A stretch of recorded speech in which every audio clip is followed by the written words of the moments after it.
Boom.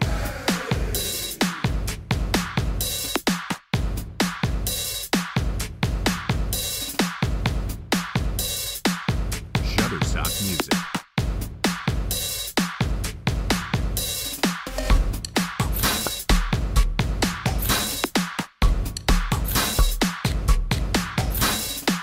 Salut à tous, salut YouTube. Aujourd'hui on passe à une nouvelle présentation de la Seat ATK. Donc je vous ai fait une première intro sur cette voiture dans une globalité. Et puis aujourd'hui on va regarder un petit peu l'intérieur et le tableau de bord. Alors lorsque vous avez une voiture qui est un petit peu plus ancienne, qui dispose pas de nouvelles options, on va dire entre guillemets, donc des options modernes qui font les voitures modernes, et que vous regardez les vidéos des différents testeurs, youtubeurs et autres, souvent vous comprenez pas à quoi peuvent servir certains boutons. Donc moi j'ai vu des boutons dans des vidéos qui m'intriguaient et puis personne n'en parle quoi. Alors j'aimerais bien savoir à quoi ça sert. Surtout lorsque aujourd'hui vous voulez acheter un produit, quel que soit ce produit, il y a énormément de gens qui, avant d'aller acheter le dit produit, regardent sur YouTube un petit peu les différents tests et tout. Donc je vais essayer de vous détailler ça le plus précisément possible pour que vous sachiez à quoi tout ça peut servir. Voilà, vous verrez qu'il y a des boutons qui servent, des boutons qui servent pas. Bon, enfin, mais ils y sont, mais quand vous les voyez, vous voulez bien savoir à quoi ils servent. Alors, on va commencer par le mode off-road. Alors le mode off-road, l'autre fois je vous ai fait une petite démonstration dans les descentes, tout ça, donc c'est un mode qui marche très très bien. Donc cette voiture est équipée de deux modes 4x4. Alors c'est une voiture qui est une traction, donc elle est en 2 roues motrices. Ça, c'est le mode qui est permanent. Voilà, ça n'est pas un 4x4 permanent comme les Audi Quattro. Ça aurait été bien, hein, ça aurait été bien, mais le fait d'avoir que 2 roues motrices et le 4x4 à la demande, ça permet surtout de faire baisser les consommations. Chose qu'on ne peut pas faire avec 4 roues motrices. Enfin, on peut le faire, oui, aujourd'hui les voitures modernes consomment beaucoup moins. Moi j'avais une Audi A6 V6 Quattro qui consommait 7,5 litres au 100 en moyenne sur l'autoroute. Bon, c'était très raisonnable pour la catégorie, voilà. Mais ça reste plus élevé que cette Seat ATK. Voilà, c'est pas la même voiture, me direz-vous, bien évidemment. Donc ce mode 4x4, vous avez 2 modes. Vous avez le mode off-road, donc qui est le mode tout chemin, comme je vous ai fait voir, avec le SP qui se déconnecte et l'aide à la descente. Donc ce mode-là, vous l'utilisez sur des chemins de terre, chemins boueux. Faites quand même attention, ne partez pas bille en tête en vous disant c'est un 4x4, même si la voiture a des capacités de franchissement. N'oubliez pas que la garde au sol est inférieure à celle d'un 4x4. L'angle d'attaque et l'angle de sortie, c'est-à-dire l'inclinaison des pare-chocs avant et arrière, est également inférieur à celui d'un 4x4. Ceux qui font du 4x4 le savent. Et surtout le point noir, vous êtes en pneu route. Voilà, donc si vous attaquez des chemins où vous avez des grosses flaques de boue, faites attention parce que malgré les 4 roues motrices, vous pourriez vous embourber. Cela n'est pas dû à la voiture, mais cela est dû aux pneus qui ne sont pas du tout adaptés à certains franchissements. Voilà, donc soyez précautionneux, allez vous promener dans les forêts, il n'y a pas de souci, mais évitez d'attaquer du gros franchissement parce que vous allez rapidement tomber de haut et vous risquez également, avec des pneus route en roulant sur des pierres qui peuvent être abrasives ou coupantes, des crevaisons à répétition. Après, vous faites comme vous voulez. Bon. Voilà, ça c'est pour le mode off-road. Après, vous avez le mode snow, donc qui est le mode neige. Alors, ce mode neige, il transmet la puissance aux roues, donc à la roue qui adhère le plus, ou aux 2 roues qui adhèrent le plus, peu importe. Lorsqu'il y a une roue qui décroche, il transfère la puissance aux roues qui ont le plus d'accroche pour passer en mode neige. Donc le SP n'est pas déconnecté et dans ce mode-là, vous ne bénéficiez pas de l'aide à la descente. Voilà. Donc ça, c'est pour le mode off-road. Voilà. Donc, ceci étant dit, je vous ai fait une petite démo, donc ça, sur le mode 4x4, on va en rester là. Donc maintenant, on va regarder un petit peu l'équipement de cette voiture. Alors, je vous rappelle que c'est une version Excellence. Hein. Comme je l'ai dit, pour la liste des options, référez-vous au site de Seat, c'est le mieux. Hein, comme ça, vous voyez un petit peu tout ce qui est inclus dans les options. Mais évidemment, je ne vais pas vous parler des airbags, tout ça. Il y en a tellement que c'est même plus le nombre qu'il y a d'airbags. Mais bon, ça, vous l'avez voilà, sur le site Asiat. Allez, donc je vais tourner le caméscope et on va regarder un petit peu cet équipement de la voiture. Alors, la voiture est quand même relativement bien finie. Il n'y a pas de problème d'ajustage. Il n'y a pas de bruit parasite qu'on pourrait avoir sur des plastiques qui couinent, tout ça. On trouve quand même, vous voyez, par exemple ici, à cet endroit-là, vous voyez ici ce petit... alors ça, c'est un genre de joint. Un genre de joint qui a été mis lors du montage du tableau de bord et qui dépasse un petit peu. Donc il faudra que je prenne un cutter et que je le coupe à ras parce que c'est pas super beau.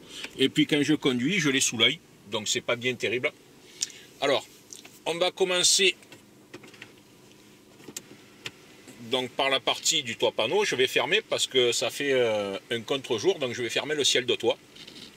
Alors, si le caméscope filme. Alors, si je fais ça, c'est parce qu'il y avait quand même quelques boutons qui m'intriguaient. Alors, ici, sur cette partie-là, nous avons les boutons qui ouvrent et qui ferment le ciel de toit. Hein, donc, ça, vous appuyez d'un côté pour ouvrir, de l'autre pour fermer. Vous appuyez sur le bouton pour stopper le ciel de toit. Je vous ferai une démonstration du toit ouvrant plus détaillée. Ici, vous avez donc les boutons pour les lumières latérales. Hein, activation des lumières latérales. Ici, vous avez l'activation de la lumière uniquement à l'arrière pour les passagers, les enfants. Et ici, ce bouton qui m'intriguait, avec la voiture qui a la portière ouverte, sur lequel je n'arrivais pas à trouver plus de détails, c'est tout simplement le bouton qui coupe les lumières. Alors, lorsque vous avez des plafonniers à l'ancienne, vous avez un bouton souvent 3 positions, marche, arrêt, et puis la 3e position, c'est pour que ça s'allume quand vous ouvrez la portière. Là, c'est ni plus ni moins qu'un bouton, voilà, qui a cette fonction. Mais bon, encore faut-il le savoir. Alors, après, donc à ce niveau-là, ici nous avons le frein à main, et ça c'est la nouvelle version de l'aide au démarrage en côte. Alors je vous ferai une vidéo là-dessus parce que c'est pas mal du tout comme système. Je connaissais déjà l'aide au démarrage en côte puisque je l'avais eu sur la 5008 que j'avais, la première version de 5008 qui en était équipée. Donc je vous ferai une petite démo là-dessus parce que c'est pas mal du tout. Ici nous avons donc le bouton multifonction. Alors avec le mode éco, le mode normal, le mode race. Ici c'est le réglage. Donc là vous pouvez régler les paramètres à votre convenance. Hein. Ici vous avez donc le fameux mode off-road et le mode neige. Voilà. Donc lorsque vous activez ce bouton, ça apparaît. Donc je vais vous faire voir. Ça apparaît sur la console. Voilà. Donc éco, normal, sport, individuel. Alors individuel, donc réglage du profil. J'ai pas été assez vite, pardon. Alors on repasse, réglage du profil. Et là vous pouvez régler la direction, le moteur, la climatisation. Voilà, donc moi j'ai mis la direction en mode sport pour qu'elle soit plus réactive, le moteur en mode éco et la climatisation en mode éco. Alors je vais vous expliquer pourquoi la climatisation a un mode éco. Tout simplement parce qu'avec le start and stop, tout ce qui tire beaucoup d'énergie empêche le start and stop de s'activer. C'est-à-dire que cette voiture a un mode de refroidissement qui est a priori différent des autres voitures. C'est-à-dire que le radiateur ne se déclenche pas de manière usuelle. Il va se déclencher, tourner pendant très longtemps. Et lorsqu'il tourne, le start and stop ne s'active pas, tout simplement pour ne pas consommer plus d'énergie que la moyenne. Voilà, donc je reviendrai de manière plus détaillée là-dessus. Hein. Voilà. Alors, après, donc, nous avons ici tous les boutons de climatisation. Alors, comme c'est une climatisation automatique, au final, moi, je n'utilise que 2 boutons. Une fois que c'est réglé, je règle uniquement la température en synchronisant la température, c'est-à-dire que la température à droite et la température à gauche, perso, je m'en fous, quoi, ça sert strictement à rien. Je règle la température tout simplement. Et par contre, hormis la touche de dégivrage arrière, j'aime bien cette touche-là, qui est une touche max, c'est-à-dire que moi, ce que je fais, c'est que le matin, quand je me lève, je mets la voiture en marche, je mets la ventilation à fond, et je rentre dans la maison boire mon café. Du temps que je bois le café, la voiture a dégivré. Voilà, l'hiver, c'est bien pratique. Là, il suffit en fait d'appuyer là, et hop, voilà, elle va passer automatiquement en dégivrage du pare-brise en puissance maximale. Alors que sur les voitures moins modernes, cette touche n'existe pas, donc il faut souvent mettre la ventilation à fond manuellement, le faire manuellement. Voilà, là ça se fait automatiquement. Hein, voilà, donc c'est pas mal comme touche. Alors ici, nous avons la touche donc du Start and Stop, donc activation ou désactivation du Start and Stop. Alors là, je l'ai désactivé pour les besoins de la vidéo, sinon elle va démarrer et s'arrêter régulièrement. Donc voilà, là le dispositif Start and Stop est désactivé. Et si je rappuie, le dispositif Start and Stop est activé. Voilà, donc elle vous le signale au tableau de bord. Je vais le laisser activer. Et voilà par exemple une touche que je n'arrivais pas à trouver sur YouTube ou ailleurs. Donc pourquoi cette touche existe? Alors c'est un P avec une petite caméra. Alors moi je n'avais jamais eu ce genre de touche dans une de mes voitures auparavant. Donc voilà à quoi elle sert. C'est une touche qui active la caméra 360. Alors lorsque vous activez cette touche, la caméra 360 s'active également lorsque vous arrêtez par exemple à un feu rouge. Vous vous arrêtez, ben, elle passe sur ce visuel. Donc souvent vous avez le visuel arrière qui est activé. Ici vous pouvez, alors je reviendrai après là-dessus, vous pouvez choisir les différentes vues.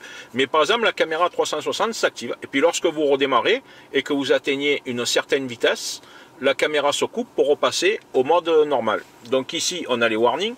Ici on a l'ouverture donc de la malle arrière. Alors la malle arrière sur cette voiture, vous pouvez l'ouvrir de 4 manières. Alors vous pouvez l'ouvrir par ici. Vous pouvez l'ouvrir avec la clé de contact. Vous pouvez l'ouvrir avec le pied, c'est le virtual pédale. Et vous pouvez l'ouvrir en appuyant sur le bouton de la malle arrière de manière classique. Donc ça fait 4 modes d'ouverture pour la malle arrière. Donc vous allez pouvoir vous en servir souvent du coffre. Ici, vous avez le bouton donc, de démarrage et d'arrêt moteur. Après, on vient sur le volant. Alors ça, c'est la touche donc, qui permet de naviguer dans les menus. Vous voyez, donc ça vous affiche. Alors ces menus sont bien évidemment réglables, c'est-à-dire que vous pouvez choisir dans l'ordinateur de bord ce que vous voulez afficher sur cette partie-là. Voilà. Donc là, vous voyez, par exemple, consommation d'AdBlue. L'AdBlue, je ne savais pas ce que c'était du tout, donc il a fallu que je fasse un petit peu des recherches sur Internet pour savoir à quoi ça sert. Donc c'est un additif qu'il faut mettre dans la voiture. Donc dans cette voiture, le réservoir d'essence est de 55 litres, donc de gasoil, pardon, et de 55 litres, 50 litres, pardon, pour le gasoil, 55 pour l'essence. C'est marqué sur la notice, et le réservoir d'AdBlue est de 11 litres. Voilà, donc là il me reste 4000 km d'autonomie avec l'AdBlue, donc après il faudra en remettre, voilà. Bon, c'est pas un truc qui se consomme à la même vitesse que le gasoil non plus, heureusement. Voilà.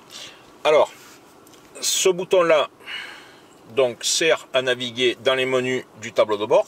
Donc vous voyez, lorsqu'on appuie là, on change, donc système assistance, navigation, audio, téléphone, statut du véhicule, données de conduite, et là vous validez par ce bouton là en appuyant dessus. Voilà, hein, on revient à la case départ. Alors ce bouton là, c'est la commande vocale. Lorsque je vais appuyer dessus, d'ailleurs je ne l'ai jamais utilisé auparavant, il ne fonctionne que lorsque la voiture est en marche. Vous avez accès à différentes fonctions de la voiture, donc ça va s'afficher a priori. Alors voilà, une fois que vous avez appuyé, alors bien sûr après il faut lui parler, sinon elle ne fait pas ce que vous dites. Alors on appuie. Alors, exemple les de fonctions commande de la vocale. carte sont inaccessibles par commande vocale. Alors, il y a... Qu'est-ce qu'elle a dit là? Exemple de commande vocale. Alors radio. Vous pouvez dire « Écoutez la radio » ou « Station » suivi d'une station radio. Station Hit Radio. Voulez-vous dire « Sud Radio » Bon, elle est lourde. Hein. Virgin Radio. Sud Radio. Bon, ben, elle a décidé de mettre Sud Radio. Voilà. Bon, Sud Radio est là. Bien sûr, j'ai coupé le volume pour les besoins de la vidéo. Donc voilà, ça c'est le mode voice. Il faut s'habituer à l'utiliser. Ici, donc vous avez la partie téléphone, le volume. Et là, alors, ça c'est la partie donc sélection. Je sais plus ce que c'est sélection. Ça fait ça. Et le Galaxy A9 avec son objectif Donc là, grand angle, toute ma famille va rentrer dans... On règle ici. Alors, Samsung Galaxy. Et là, ça, alors ce bouton-là change les stations. En fait, si vous voulez, le système de station radio, honnêtement, il est tellement plus agréable ici que je n'utilise jamais ce bouton-là, quoi, hein. Là, vous changez la radio où vous voulez. Voilà, donc c'est franchement top de chez top. En plus, ça apparaît avec les logos de la station, donc plus rien à voir. Avant, il fallait se rappeler de quelle station c'était sur votre autre radio. Enfin bon, bref, c'est quand même relativement plus agréable. Voilà. Alors, après, donc on a, alors le start and stop, il se coupe. C'est un petit peu désagréable.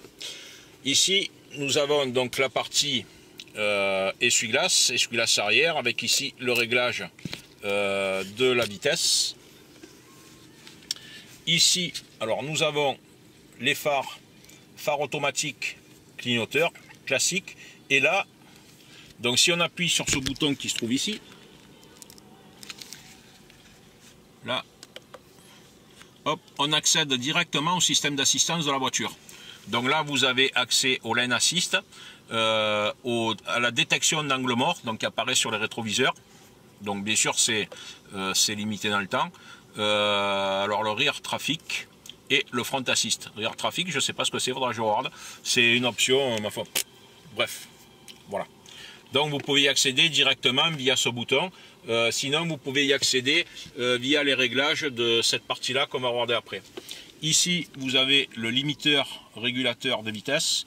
Alors, elle n'est pas équipée, celle-là, du ACC, c'est-à-dire le régulateur de vitesse adaptatif.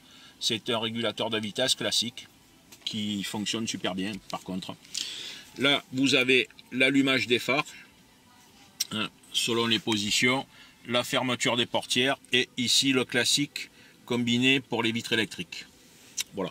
Et là, vous avez le réglage du rétroviseur, plus le dégivrage des rétroviseurs. Alors ça, par contre, pourquoi est-ce qu'ils n'ont pas mis le dégivrage des rétroviseurs avec le pare-brise? C'est un petit peu couillon. Bon, si on le laisse toujours en position, il va fonctionner en permanence. Là, c'est pareil, vous pouvez rabattre vos rétroviseurs. Donc là, vous les rabattez manuellement. Maintenant, vous pouvez sortir de la voiture et les rabattre avec la touche confort en le réglant dans l'ordinateur de bord. Ici, vous avez donc au niveau des boutons de cet ordinateur de bord, et l'écran est tactile, bien évidemment, vous avez la radio. On y est. Alors, les médias. Voilà. Alors, les médias, j'y reviendrai à un moment donné parce que c'est pas vraiment le truc bien terrible, quoi, hein. Alors, ici, on a le téléphone que je ne vais pas activer parce qu'il y a des noms qui sont marqués. Mais on accède au menu téléphone. Ici, c'est le fameux menu Voice, donc on a activé ici depuis le volant. Voilà. Donc, Veuillez répéter la commande. vous pouvez l'activer manuellement. Ici, on a la navigation. Hop. Alors, ici, c'est les applications. Alors justement, c'est là que je vous dis que je vais y revenir un jour.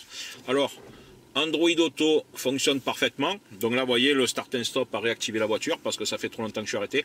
Android Auto fonctionne parfaitement. Maintenant, il n'y a pas grand-chose dans Android Auto, mais vous pouvez utiliser Waze comme navigateur.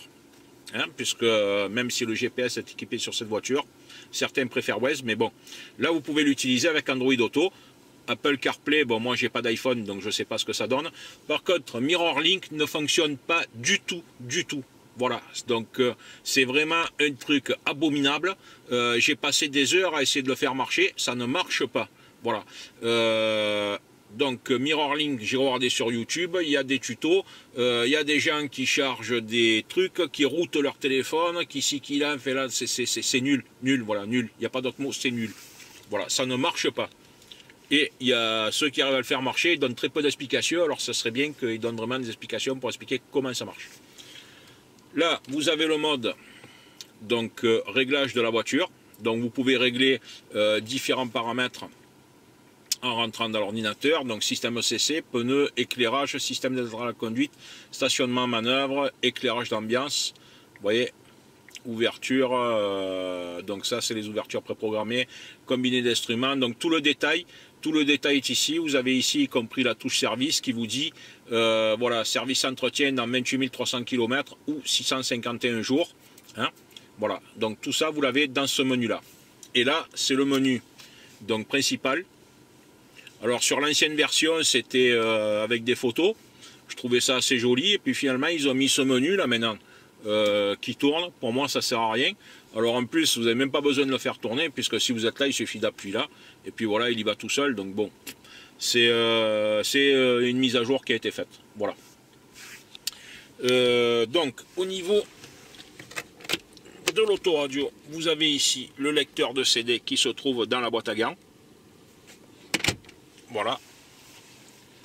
Donc je pense que j'ai fait le tour de tous les boutons qu'il y a sur cette voiture. Hein, si vous avez, on va repasser, hop là, voilà. Donc je disais, j'ai fait le tour de tous les boutons de cette voiture. Si vous avez des questions, n'hésitez pas à me les poser.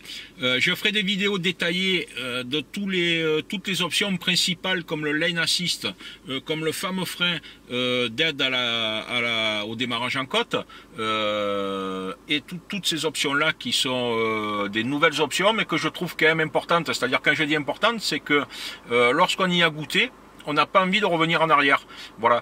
L'aide au démarrage en côte, c'est bien. C'est bien.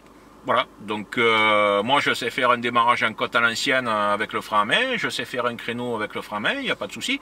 Donc, voilà. On peut faire tout ça avec ces options. Donc, on y reviendra. Voilà, les amis. Si vous avez des questions, eh ben, n'hésitez pas à me les poser. Et à une prochaine vidéo.